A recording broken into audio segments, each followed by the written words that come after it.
17 goles se anotaron en esta fecha. El sábado, en el estadio Feliciano Cáceres, Nacional y Olimpia empataron 2-2. 8 minutos del primer tiempo, el pase de taco de Ordóñez a Rodrigo Rojas, que pega el fuerte remate para anotar el primer tanto de Cano. Aumentó Martín Ligüera de tiro penal en el minuto 28 y Olimpia pasaba a ganar 2-0. En el complemento, Fabio Escobar ponía tiro de empate a la Academia en el minuto 17. Y Guillermo Beltrán, a los 28, decretaba la paridad definitiva. Nacional 2, Olimpia 2.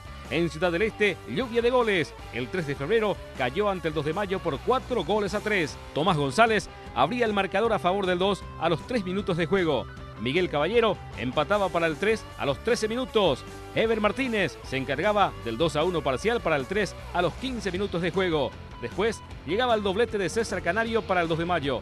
El empate a 2 en el minuto 18 y a los 30 anotaba el segundo de su cosecha para el 3-2 parcial de la visita.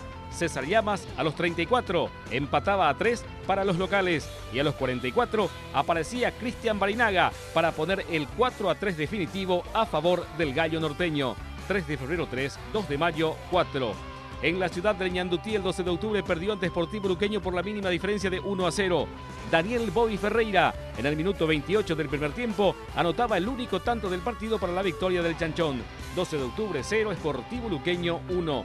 En la olla azulgrana, Cerro Porteño perdió el invicto ante Rubio Ñu al caer por 1-0. Pablo Velázquez de cabeza anotaba el único tanto del partido a los 26 del complemento para la victoria de los ñuenses. Cerro Porteño 0, Rubio Ñu 1. En Tuyucuá, Libertad derrotó a Guaraní por 3-1. Federico Acuña en contra de su valle a los 13 minutos le daba la victoria parcial a los jumarelos. Aumentó el boliviano Lorgio Álvarez de cabeza en el minuto 19. Miguel Paniagua descontó para Guaraní a los 6 minutos del complemento.